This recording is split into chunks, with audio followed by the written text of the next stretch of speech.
The following is a production of Fenix Media. The views expressed do not necessarily represent those of the company or its advertisers and may contain language that's unsuitable for younger listeners.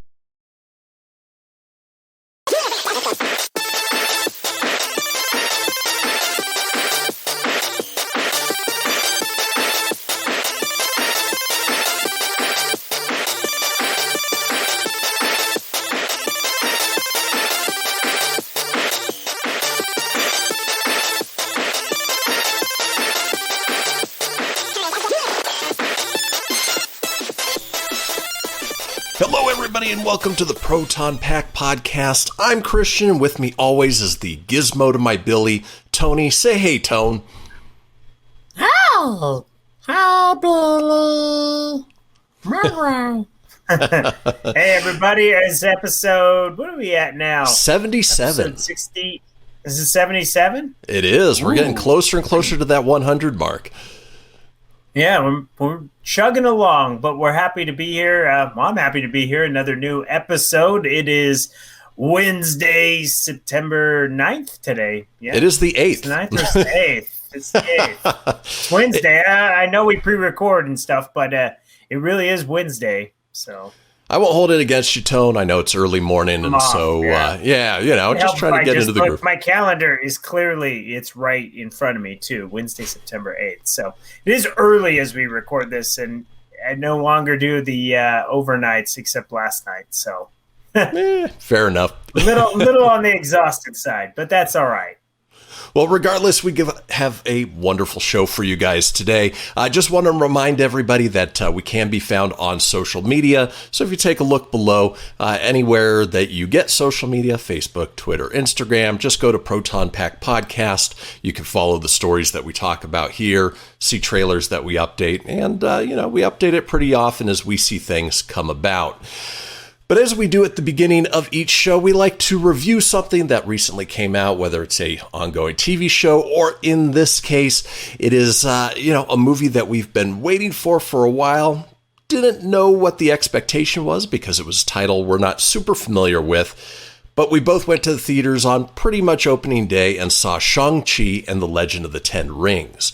Now, for me, I thought it was a fun ride. Again, Marvel took an obscure character, similar to what they did with Guardians of the Galaxy, really sort of amped him up, made it fun for the audience, and the action was amazing. The choreography was beautiful. It was funny. It was touching. You had cameos in there that, one in particular that I wasn't expecting, but very glad that came about. I'll just say Iron Man 3, for those of you who know what I'm talking about. But that cameo was one of probably the best parts of the movie, at least the funniest. And then, Marvel has a way of taking villains and making them sympathetic. They're doing what they do because they think they do it for a good cause. Look at Thanos with, wiping out half of the universe. He wanted to save the universe, through resources. Obviously, it was mass genocide. But they made you feel for him in why he was doing it. And again, in Shang-Chi, they did the same thing here. And I enjoyed the hell out of that movie. I would say out of 10, I'd give it a 9.5. I mean, I really, really enjoyed it. Tony, what did you think? I thought, to piggyback, mostly we have the same review of it. It was a really, really fun movie. Marvel did such a great job taking the unknown characters, unless you're a diehard comic book fan and you really read the stories. They made an awesome movie out of it. Great story, fantastic action. If you're a fan of Kung Fu, which I actually enjoyed Kung Fu movies when I was younger. So the Kung Fu fights were fantastic. And like you said, the choreography was just on point. They did Mortal Kombat than Mortal Kombat did. Exactly. Minus the fatalities. Mortal Kombat really did the fatality portion right, but everything else, eh. No. But Shang-Chi, funny, action-packed, like you said, cameos that are mixed in. Well worth the watch in theaters. The 2 bonus credits at the end were definitely great. And surprisingly, I thought Aquafina would kind of bother me in it based off the previews, I'm like, she's going to drive me nuts. She really didn't. She was a great addition. She was funny. She was hilarious. She was great humor. I enjoyed her. I thought she was fantastic. I'm trying to think if I have anything bad to say about the movie. I don't have anything negative to say. It was, I know, like, I'm a big Marvel guy. I usually don't put down Marvel things, and this was a fantastic movie, and I look forward to seeing where it goes from here in the MCU. Great origin story, so. Yeah, and that's the thing. Even though we are Marvel guys, we can recognize when a movie's not at its full potential. I mean, look at Captain Marvel. It was a passable Marvel movie, but, it wasn't the best of, nobody would put it in their top 10 of the Marvel movies. This one, for a lot of people, may be up there. I mean, it was really, really well done. I like sort of the new take on the 10 rings as opposed to, the old Mandarin with, just wearing rings on his hands. Probably, that would be too close to the Infinity Gauntlet. So having them as kind of bracelets that, the powers and what they did, that was a really cool addition, really cool kind of retcon to the old comics that makes a lot of sense. No, absolutely. And I do like the fact that they pay, nods to Iron Man 3, and then they joke and say, and this idiot called himself the Mandarin. So the world was afraid of an orange. Like chicken, the little joke they dropped in there about their chicken, orange chicken. So, but nonetheless, go check it out. It's in theaters now. Definitely one I would like to see again in theaters. So it was a very enjoyable movie. Still wasn't my favorite movie of the year, though. It still was not. Hard to beat Free Guy. Free Guy, still best movie I've seen this year. But Shang-Chi was definitely awesome. And I don't see anything in the box office this month that's going to oppose it. Unfortunately, everything's kind of scared to be in theaters right now. I think... the next big one for us is Venom, Let There Be Carnage. I think that's the next big one, which we'll be talking about that in a little bit. Episode. Exactly.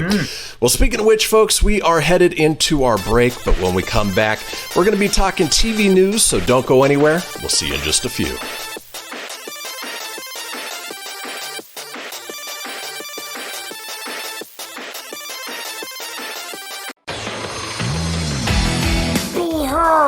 My precious. Ooh, yeah, let me tell you something right here. It's the Loot Crate subscription box, full of exclusive loot, fun surprises delivered to your door every month. Just pick up your favorite geeky genre, Daddy. From the original Loot Crate, the Loot Crate DX collectible boxes, dude! Cowabunga! To the Loot Gaming video game box. Woohoo! Yee-hoo! What's with kids today, huh? Wowzers! With crates starting as low as $11.99 per month, there's a box just about for all collectors. To get your geek on, head over to phoenixmedia.us/Loot Crate and claim your exclusive offer. That's FENIXmedia.us/Loot Crate. Great Scott! Snap into a Loot Crate, dig it? WWE superstar Alberto Del Rio, take one. Behold the angry giant. Try it again, Alberto. Behold the angry giant. Perfect. Good luck tonight. Behold the angry giant. Yay! Read me another one, Dad. This is WWE superstar Alberto Del Rio. It only takes a moment to make a moment. Take time to be a dad today. Visit fatherhood.gov, brought to you by the U.S. Department of Health and Human Services and the Ad Council. I spend a lot of time in the backyard, and I'm the center of attention at summer barbecues. In '96, I made some of the tastiest s'mores. And in '09, it was me, your backyard fire pit, that accidentally started a wildfire when a summer breeze carried one of my embers into some dry brush. Spark a change, not a wildfire. Visit SmokeyBear.com, brought to you by the U.S. Forest Service, your state forester, and the Ad Council. Only you can prevent wildfires. My name is Lola Silvestri, and I'm going to be 95 this year. I was very independent. I fell, and I had to have Meals on Wheels. America, let's do lunch. 1 in 6 seniors faces the threat of hunger, and millions more live in isolation. Drop off a hot meal and say a quick hello. Volunteer for Meals on Wheels by donating your lunch break at americaletsdolunch.org. This message brought to you by Meals on Wheels America and the Ad Council. Hey everyone, let's all stop what we're doing and take a moment. You see, every moment can be kind of special. But they can be loud moments, goofy moments, dorky moments, it doesn't matter. Because every time dads like us take a moment like that to spend with our kids, well, it's pretty momentous. So let's take a moment to make a moment. Call 877-4DAD-411 or visit fatherhood.gov. Brought to you by the U.S. Department of Health and Human Services and the Ad Council. You're listening to Phoenix Media. Listen live and explore more great shows at phoenixmedia.us.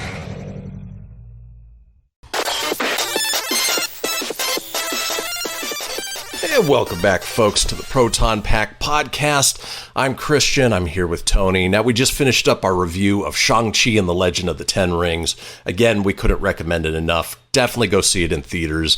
Dolby Atmos, IMAX, whatever, big sound, big picture you can do. We certainly recommend it. But as we do in the second segment of each show, let's go ahead and get on into that TV news. Bazinga! The cream of the crop! Hey, baby. Let's go, Bob. Excellent. Hail to the king, baby. So first up in TV news, actually, we've got sort of a trio of kind of horror TV, horror light. But Guillermo del Toro and the Netflix streaming service are teaming up to bring us an anthology series called Guillermo del Toro's Cabinet of Curiosities, which is described as a live-action, genre-defining and chilling collection of distinct stories.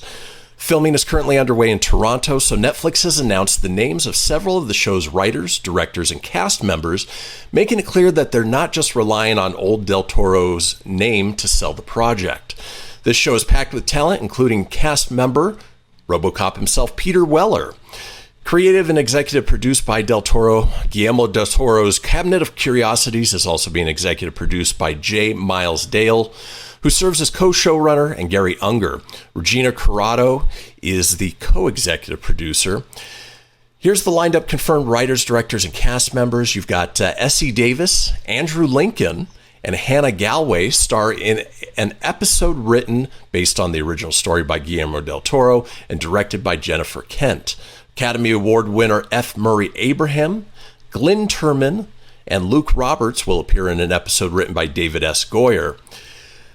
Tim Blake Nelson, Elpidia Carrillo, Demetrius Gross, and Sebastian Roche star in an episode written by Regina Corrado. Crispin Glover and Ben Barnes star in an episode written by Lee Patterson. Peter Weller, who I just mentioned, stars in an episode directed by Panos Cosmatos. Let's see, Mika Watkins in an episode directed by Catherine Hardwicke. David Hewlett in an episode written by Vincenzo Natali, and then Haley Boston is in an episode written by Anna Lily Armourpour. So you've got some big names you haven't quite heard of yet, but it should be interesting. If you saw Guillermo del Toro's Scary Stories to Tell in the Dark, I have a feeling that this will sort of fall into those lines, and you get those, classic Del Toro creatures. Tony, is this something you'll be checking out when it hits Netflix?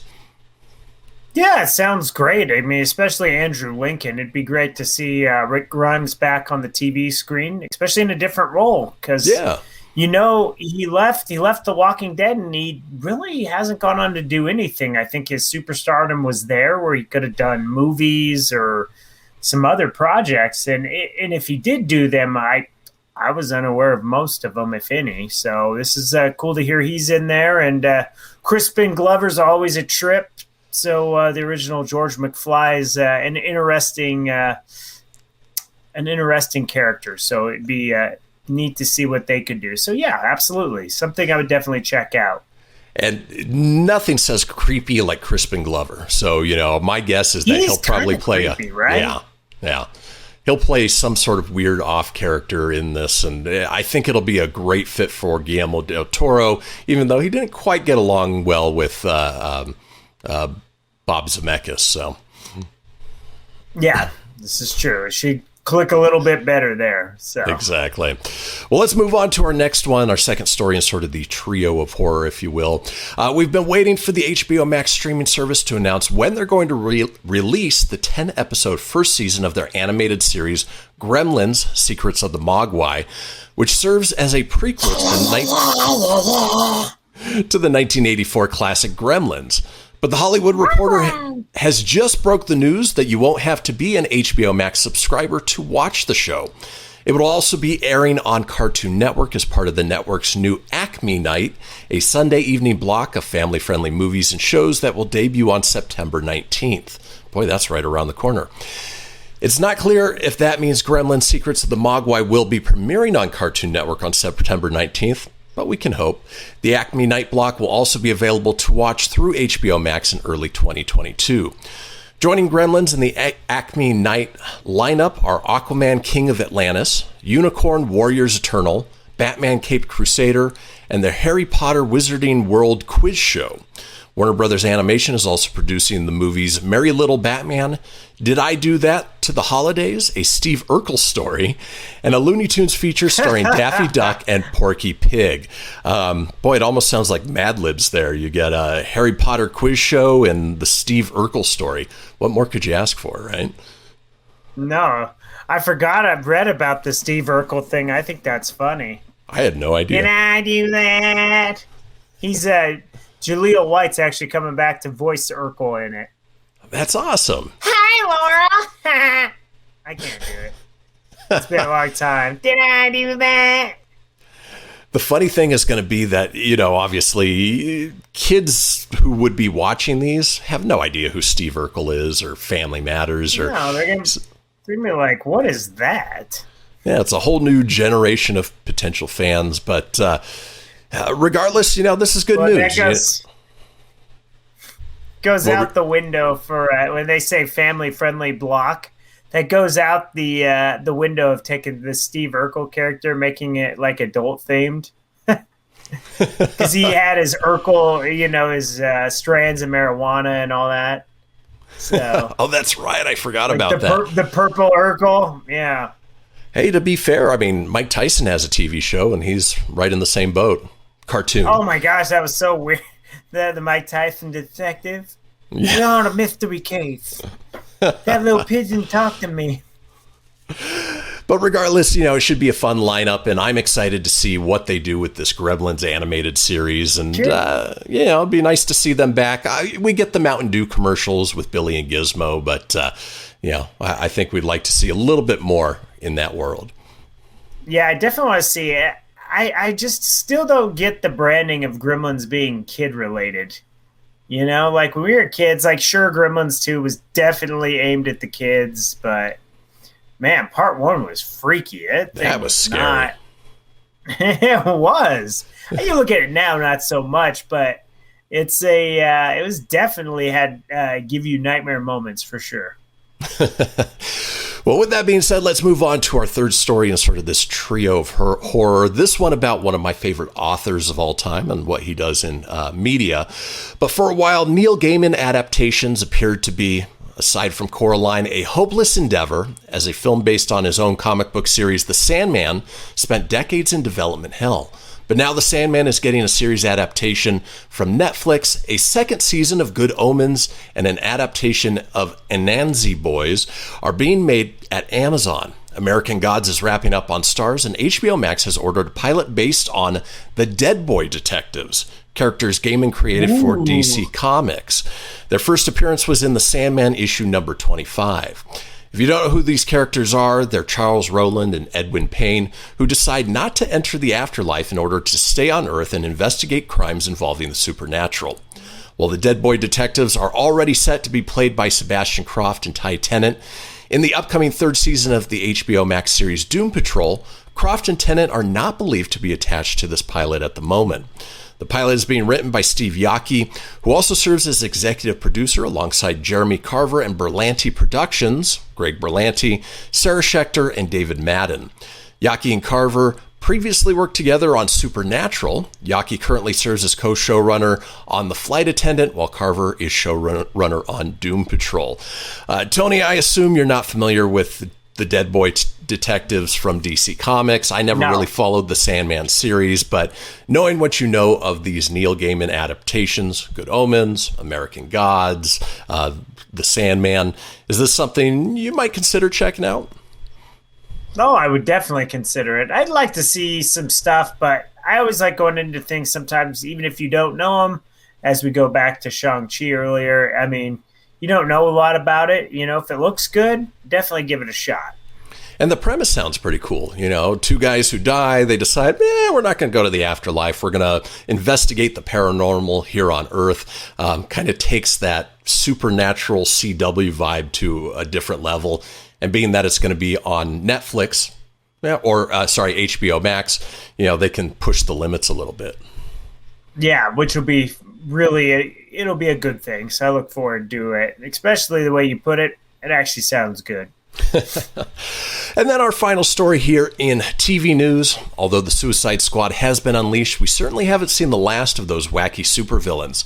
James Gunn had so much fun with the Suicide Squad that he approached Warner Brothers about developing a spin-off TV series revolving around John Cena's Peacemaker. We'll finally get to see our first look at Peacemaker during DC Fandom in October, but a new Peacemaker poster has been released to give us a little taste, which I'll post on our Facebook page.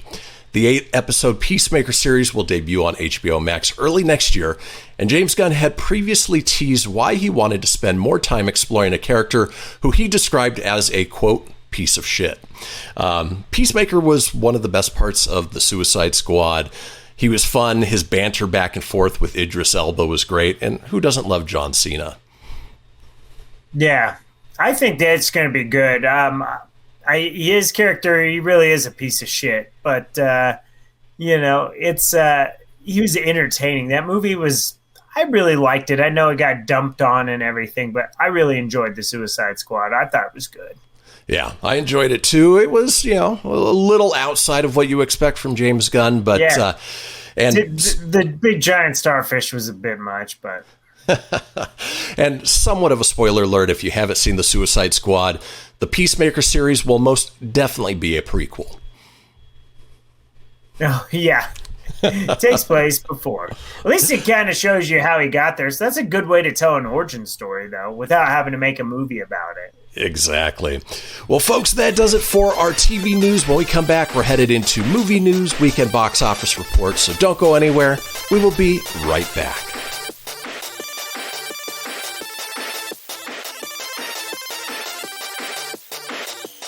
This is Mario Andretti. You know me as a race car driver, but I'm also a Meals on Wheels volunteer. I've raced against the sport's biggest personalities, but I've never met more vibrant, amazing people than the seniors served by Meals on Wheels. You can make a difference by dropping off a hot meal and saying a quick hello. So, America, let's do lunch. Volunteer your lunch break at americaletsdolunch.org. This message brought to you by Meals on Wheels America and the Ad Council. People been saying to your friend, get a different face, and posting on their feed, they're super ugly. The things they say to them online are cruel and they're not true. So tell your friend, I'll stand up for you. Don't worry, I know what to do. Know someone being bullied online? You can be a witness and make a difference by letting the world know it isn't cool, and by letting your friend know you care. Learn more at eyewitnessbullying.org. Brought to you by the Ad Council. Hope you enjoyed your meal. And I just want to say, he's lucky to have a brother like you. Lucky? Caring for my brother is far from easy. But he's a part of me, like my arms and legs, so I'll be his. No time for tired. Nothing can disable this love. He needs me, but I'm the lucky one, even though I need help now and then. If you're caring for a loved one, visit aarp.org/caregiving for care guides and community. Support for your strength. Brought to you by AARP and the Ad Council. Dear John, I'm leaving. Uncontrolled high blood pressure is serious, and I can quit whenever I want. Why can't we get back to when you checked on me? I don't want to leave, but remember, when I quit, You quit. Sincerely, your heart. Listen to your heart and don't let it quit on you. High blood pressure can lead to a stroke, heart attack, or death. Get yours to a healthy range today. For help keeping yours at a healthy range, text PRESSURE to 97779. A message from the American Heart Association, the American Stroke Association, and the Ad Council. WWE superstar Alberto Del Rio. Take one. Behold the angry giant. Try it again, Alberto. Behold the angry giant. Perfect. Good luck tonight. Behold the angry giant. Yay! Read me another one, Dad. This is WWE superstar Alberto Del Rio. It only takes a moment to make a moment. Take time to be a dad today. Visit fatherhood.gov, brought to you by the U.S. Department of Health and Human Services and the Ad Council. It may be hard to believe, but people just like you are already saving money. FeedThePig.org makes it easy. Their simple savings plan teaches you how to start saving without going overboard, so you don't need to sell all your belongings and live in a commune. These dungarees belong to all of us now, Tom. You don't need to get a second job as a stuntman. We need a new stuntman! You just need FeedThePig.org. Don't get left behind. Get tips and tools at FeedThePig.org. Brought to you by the American Institute of CPAs and the Ad Council. You're listening to Phoenix Media. Listen live and explore more great shows at phoenixmedia.us.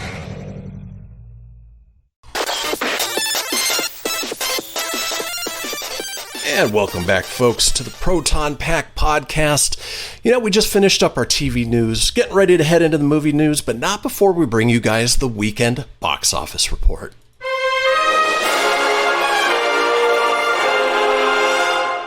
Well, it's no surprise that the movie that we reviewed just a little bit earlier was the number one movie of the weekend. Of course, Labor Day weekend open. Broke box office records at $90 million in its opening weekend, which, I mean, for the time of COVID, a lot of places being shut down, $90 million in a weekend in this day and age wouldn't only be huge for wide openings, but for this, it is something special. The international debut, its worldwide opening total so far is $140 million. That's amazing, Tone. That is incredible.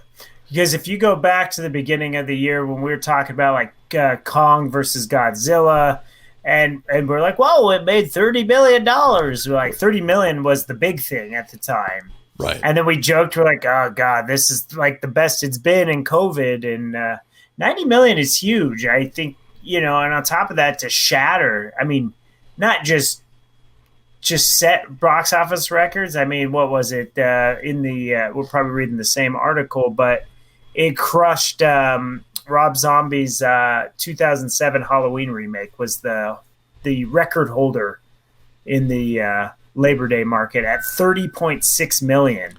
Yeah, so it tripled you think that about number. Since 2007. Whoo, that's damn impressive. Yeah. Look at you, Marvel, just minting money left and right, but you know, pissing your old veterans off and your old directors off, but you're still making money. Exactly. But they put out a good product, so you know, you get what you pay for. Damn right? Good product. Hey, it's a good brand. Support the brand. In second place, Candyman fell to a 10 point. Just don't say his name 3 times. If you say Candyman, he's gonna appear. This weekend made $10.55 million, total budget of $25 million, and has cleared $41.9 million to date. So it's doing well for itself. Obviously, low budget. It would be officially a success. I mean, it made its money back, and that's pretty impressive for a horror movie. So good for them. I do want to see this one. I still haven't seen it. It's why studios like horror movies, because they're cheap to produce and they make a ton of money if they are released correctly. Moving on, in third place, Free Guy, another movie we mentioned earlier, brought in another $8.7 million, bringing its total to the domestic box office of 91.8, global 239.2, so it's making a ton of money as well. I mean, looking at these top 3 movies, it's telling me that people want to go back to the theaters, which is really exciting. Oh, absolutely. Which is fantastic, but you still have the some movies are all scared and they take off, like Top Gun. We're going to be talking about those. We're getting there. Oh God, yeah. Why are you taking off? Stay put. Exactly. Yikes. But yowie, wowie. Moving on in fourth place was my favorite movie of the year so far. Paw Patrol brought in another $4 million, bringing its total to 31.5. Meh. And then rounding out the top. The devil right there. Rounded out the top 5 is Jungle Cruise, brought in another $3.95 million. In the top 10 after Jungle Cruise, you've got Don't Breathe 2, which brought in $2.7 million. Respect with $1.6 million. The Suicide Squad, which I'm kind of surprised is still in theaters, $1.1 million. Black Widow, also still in theaters with $893,000. And then the only movie on the list that I haven't heard of, The Night House, with $674,000. Surprisingly, we did not cover that on Pop Culture Kaboom. So no kidding.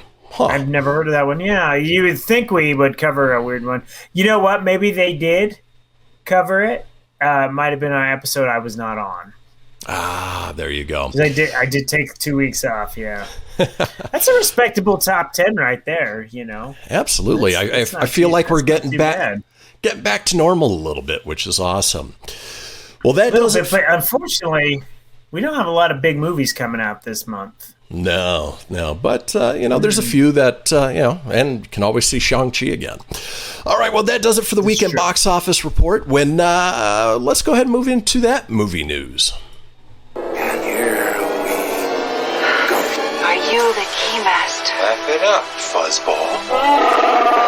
We came, we saw, we kicked its ass. This baby hits 88 miles per hour. You're gonna see some serious shit. Yes, we will, Doc Brown. Well, first thing here in movie news, we want to get our trailer of the week in. It's one of those things based on where we're recording. They released the teaser trailer for The Matrix 4 yesterday, at least the teaser for the full trailer. So we're going to play the full trailer next week when we record. This week, we're looking at a movie that, it's an action movie starring Deadpool, Wonder Woman, and Black Adam. Talking Gal Gadot, Ryan Reynolds, and The Rock. And this is a movie called Red Notice. So let's go ahead and check out the trailer. Special Agent John Hartley, FBI. Been tracking your scores for a while now. Every city, every heist.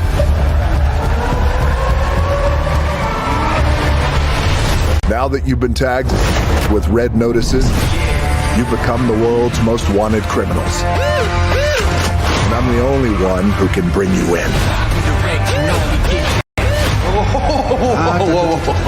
Where'd you get that jacket? It's a statement piece. Somewhere there's a very nude cow whispering, worth it.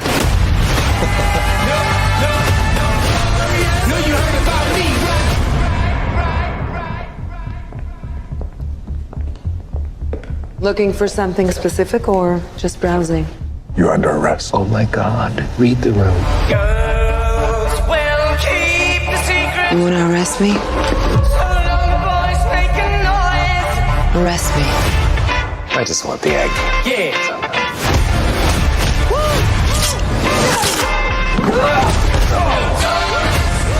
Help me catch her, and I will help you. Teamwork.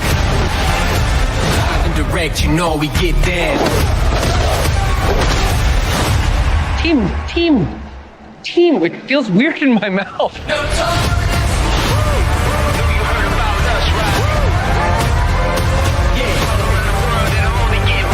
Hello, boys. How's it going with your partner in crime? We're work wives. We're not work wives. Sister wives. We're not any kind of wives. We both know that this whole thing is going to end with you in handcuffs. Promises. You heard about me, right?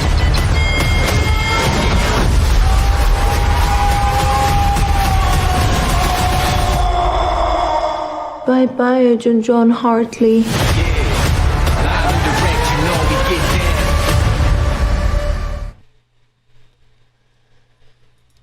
Boy, I gotta. Well, it's you use new technology, and sometimes it just pushes to the wrong screen. But no, regardless, that looks like a fun movie. It's Ryan Reynolds, The Rock, and Gal Gadot staying in their lane. Basically being the characters that you know and love them for. But there's nothing wrong with that. No, it's what I could see of the trailer. It looked good. For me, it was a little on a delay on my end, so I listened to it, and I'm seeing it all in a little bit of a delay. But the trailer looks cool from what I see of it. Like you said, you can't go wrong. You got Wonder Woman, Black Adam, and Green Lantern all in one flick. I'd prefer Deadpool. We'll forget about Green Lantern. Yeah. No, it does look cool. It's a little surprising that it's going to Netflix versus at least theater. I'm sure it'll get a limited run like most of their Netflix movies do, just so they can be in consideration for some type of awards sometimes. But nonetheless, I definitely would watch that. So. Yeah, something you can enjoy from home, and you know what to expect from it. No surprises, just action, a little bit of comedy, and what more could you ask for? Well, let's move on to our next story here in movie news. Well, just minutes after Paramount announced that they're delaying the release of Top Gun Maverick, pushing the film back from November 19th of this year to May 27th of next year, Sony announced that they are delaying the release of Ghostbusters Afterlife, but it's only 1 week delay. Previously set to reach theaters on November 11th, Ghostbusters Afterlife will now be released on the Top Gun sequel vacated spot of November 19th. The Thanksgiving holiday is on November 25th this year, so Ghostbusters Afterlife will now get to enjoy those holiday bucks without facing the competition of Top Gun. I'm bummed that they are moving it back a week, but financially that makes a ton of sense. They're going to own that Thanksgiving holiday weekend. Oh, yeah, that one's definitely Ghostbusters. You don't go up against it. And it does suck that Top Gun moved all the way to 2022 for a movie that was done in 2020. It's just kind of a, I still want to see it. It's just been pushed back. It's like, I don't understand why they couldn't put it out. Like maybe October's got a lot coming out. December's got a lot, so I guess it does make a little sense. In November you got the Eternals in the first part, and then you got Ghostbusters the second part. But you look at like this month, where other than Shang-Chi, there's nothing coming out this month. Nothing of challenge. Like you could have taken Top Gun and kind of put it towards there, but I mean you only have a couple weeks. Maybe they were smart on it because everything is kind of spread out. Because you do have 007 coming out in October. You got Venom, Let There Be Carnage. There's definitely some heavy hitters. There's like at least 2 heavy hitters every month for the next few months, other than this one. This one's just Shang-Chi. That's all that's big for this month. Yeah. So, and I have a feeling the Top Gun pushback is related to Tom Cruise. It was probably his decision based on the fact that they're also pushing back Mission Impossible 7. So, regardless, we still get a lot of good movies coming out throughout the rest of the year. We will get Ghostbusters this year. We do have to wait a little bit longer on Top Gun Maverick. But that actually brings me to... Did it say when or just 2022? Just said 2022. Top Gun Maverick... go like Valentine's Day. May 27th for Top Gun Maverick, though. Oh, okay. Yeah, so, you got to wait all the way. Yeah. But some good news in movie shifting. Venom, Let There Be Carnage. We were worried that it was being pushed back. You sent me a story earlier in the week saying that it was pushed back again. Well, the good news is that they actually decided to move it up to October 1st. So as of today, we've got about 3 weeks to wait before the next big movie, which is Venom, Let There Be Carnage, moved up to October 1st, which is actually really exciting that they did that. Yeah, well, I had just texted you when I got that breaking news. They had moved it, but then they had moved it again, right? They moved it to the 15th, but then later that day they changed their mind and moved it to the 1st or the beginning of the month versus the middle of the month. And at this point, I'd say it's too late for them to move it again. Keep it at the 1st and don't touch it. Leave it alone. Yeah, let's roll. Either way, I'm glad it's not the dreaded. There was the rumor it was going to 2022. It was like, oh my gosh. Yeah. And bad marketing at that point, Yep.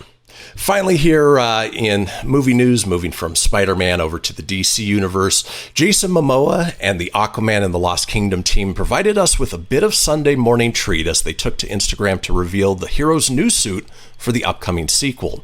Jason Momoa took to his Instagram to post the image, which first shows him in the suit we are familiar with from the first film.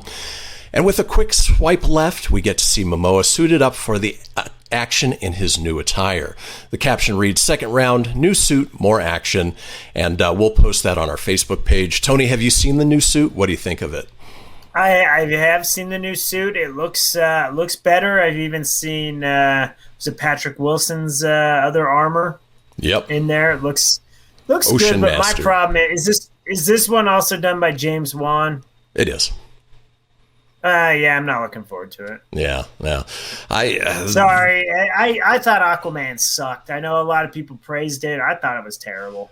I'm right there with you. The CG in it was awful. Well, and as we get a trailer, we'll talk more about the Aquaman sequel. Maybe they fixed the things that were wrong with the first one. But regardless, we have to head into our commercial break. So when we come back, we'll be talking video game news in the final segment of the show. Don't go anywhere. We'll be right back.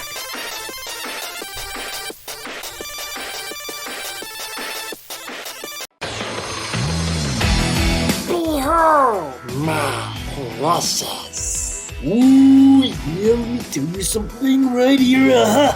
It's the Loot Crate subscription box, full of exclusive loot, fun surprises delivered to your door every month. Just pick up your favorite geeky genre, Daddy. From the original Loot Crate, the Loot Crate DX collectible boxes, dude! Cowabunga! To the Loot Gaming video game box. Woohoo! Yee-hoo! box. What's with kids today, huh? Wowzers! With crits starting as low as $11.99 per month, there's a box just about for all collectors. To get your geek on, head over to phoenixmedia.us/Loot Crate and claim your exclusive offer. That's FENIXmedia.us/Loot Crate. Great Scott! Snap into a Loot Crate, dig it? Welcome to Calvin's Barbershop. You all gotta see this. I don't even want to know what you're looking at on that phone. Well, you should. I was learning about the dangers of high blood pressure and that we need to get ours checked regularly. High blood pressure can increase the risk of heart attack or stroke, but this text program can help keep it at a healthy range. Just text barbershop to 97779 to sign up. I'll get right on it as soon as I'm done with this baby panda video. Text barbershop to 97779. A message from the American Heart Association and the Ad Council. This is Mario Andretti.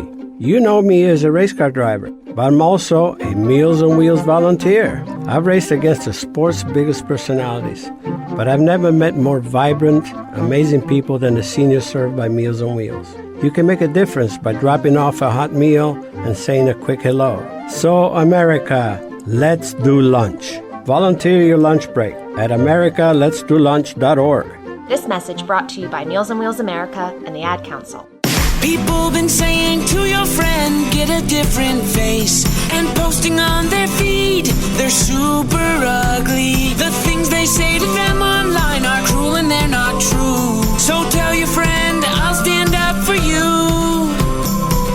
Don't worry, I know what to do. Know someone being bullied online? You can be a witness and make a difference by letting the world know it isn't cool and by letting your friend know you care. Learn more at eyewitnessbullying.org. Brought to you by the Ad Council.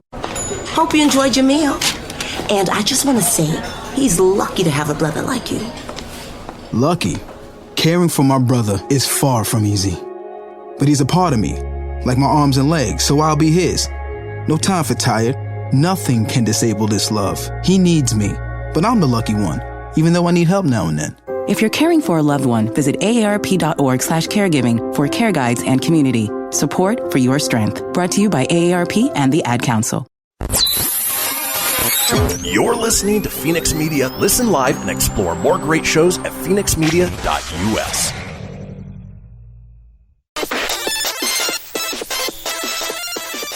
Welcome back, folks, to the fourth and final segment of the Proton Pack podcast. We reviewed Shang-Chi and Legend of the Ten Rings. We talked about the TV news. We just finished up our movie news. And you know what that means. It's time for video game news now. Hey, man, you want to play some video games? Hadouken! Oh, boy! He's on fire!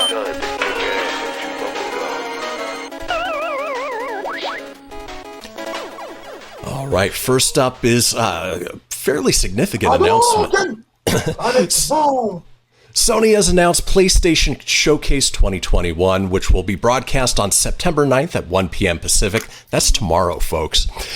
The event promises to offer a sneak peek at the future of PS5 with updates from PlayStation Studios and industry-leading developers, and will last around 40 minutes. It'll show off games releasing this holiday and beyond.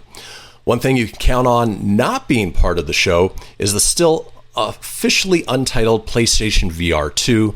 The new headset and its next-gen controllers is reportedly due late next year, and a PS blog post about the event makes it clear that it won't make an appearance at the showcase.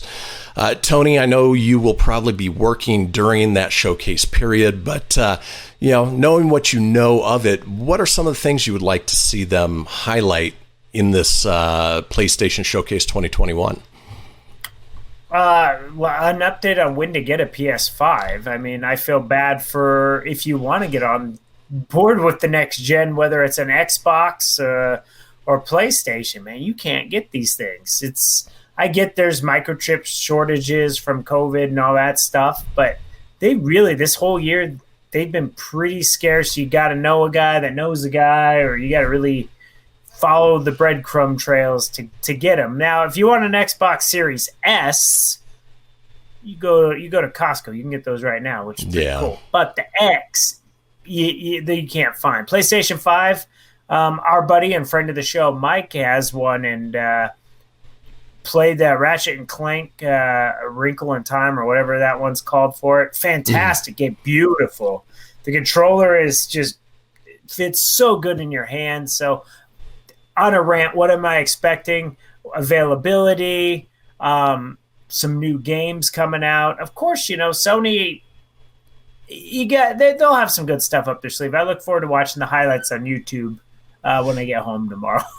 Yes, some of the games in a nutshell. Some of the games that they are expecting to be talked about are Horizon Forbidden West, and then I think probably the biggest exciting one is God of War Ragnarok. They've got that exclusive with God of War. Those games are always fun. They look beautiful, and the gameplay's amazing. Yeah, they do have a couple of aces up their sleeves, and some exclusivity when it comes to like Call of Duty and things like that. But I really am just hoping that they can announce that they're going to be making these more available versus the dickheads out there in scalping world where they get them and then they sell them for an obnoxious and insane amount of money, which, some people are just stupid to pay it, which is why they do it. So good on the jerks of the world that do that. But exactly, I'd like to see it more accessible for everybody. Yeah. And we'll recap it on next week's show. Let's move on to our next one. Here's a game I don't know if you've picked up yet, Tone, but Sonic Colors Ultimate recently launched across Xbox One, PlayStation 4, Nintendo Switch, and PC. However, following a range of issues predominantly affecting the Switch version of the game, the development team at Blind Squirrel Games has promised to patch the title. The studio thanked fans for their feedback on issues that have been cropping up with the game on Twitter before announcing that it was preparing for a patch for release as soon as possible. Tony, have you picked up the game yet? Is it something you plan on picking up? Never even played it. Definitely not picking up the Switch version, that's for sure. Right, or at least until they fix it. I read a review. Yeah, it was super buggy, and I watched the videos. There's a guy I watch sometimes online, RGT85, and he reviewed it, and it was patchy, buggy, and come to find out, it's that Blind Squirrel, right? That's their company's name, the developer. Well, they also did the very horrible WWE 2K19 on the Switch. That was just insanely bug-ridden and nightmare. So there's not a lot of trust in the developer for me to do that. And I mean, that 2K19 is like an ongoing joke online about glitches and bugs and stuff. So maybe I would check it out on a bargain day on Xbox, sure, but not going to be picking this one up for the Switch. Well, you've certainly convinced me. I will pick up. What's that? I convinced you not to get it? Yeah. Yeah, no, save it. But WarioWare comes out next week, so I do intend to pick that one up. But that's a Nintendo. So. Exactly. Well, speaking of Nintendo Switch, and probably one of the most exciting rumors to come out of the Nintendo side of things, a new report claims that Nintendo is going to add Game Boy and Game Boy Color games to its Nintendo Switch online service, which we've been talking about for a while. Go big and advance, too. This news comes by way of Eurogamer, which corroborates a report from Nintendo Life that games from these two Nintendo handhelds might finally come to the company's online Netflix-like service. Nintendo Life reported earlier this week that Nate the Hate podcast host Nate Drake had revealed that Nintendo might be adding Game Boy and Game Boy Color games to its online catalog. The publication confirmed this with its own sources, adding that these games could be coming, quote, really soon. Like I said, Tony, you and I have been talking about this for a while. That's exciting. You mentioned Advanced. I'd love to see Advanced come.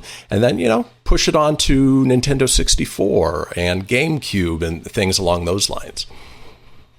What they should do is Nintendo should really revamp their entire online system. I am down with the way they've released the Nintendo games and Super Nintendo. I think it's super cool. And you can't go wrong. You pay $20 for the whole year for the online service, and these games are there for you. Granted, you can't take them on the go, which kind of sucks because you got to be somewhere where you got Wi-Fi. So as long as you got that, you're good. But if you're playing in an airplane, you're screwed. You can't play them. But with Game Boy, I would love it, man. There's so many Game Boy games and Game Boy Color. But realistically, there's a lot of Game Boy Advance games I never got to play because that's as we got older, we didn't really have those, or the DS. I would love to see some stuff like that. Exactly. So there's a lot of games. There's a lot of opportunity for Nintendo to revamp this system. They could put out Virtual Boy. They could put out GameCube, 64, DS, 3DS, Game Boy Color. Nintendo could do a lot with this thing. They could even market the Genesis, the TurboGrafx 16, and so forth. But, I don't work for Nintendo, but it doesn't seem like it'd be that hard to get the licenses for a lot of their own stuff. Exactly. Well, and we could talk Nintendo and video games all day long. Oh my God, I could go on rants with them for a while, yeah. Yeah, but unfortunately we got to wrap up the show for the day. So we want to thank everybody again. Again, follow us on the social media platforms at Proton Pack Podcast. We post our articles and videos there as well. Tony, anything you want to leave folks with? Nope. Thank you for checking us out. Go see Shang-Chi, and we will see you next week, and we'll talk more geeky, nerdy stuff. Until then, we'll see you later. See you guys. That's it, man. Game over, man. It's game over. Woo! Yowie wowie. Mommy, where's Fluffy? Goodbye.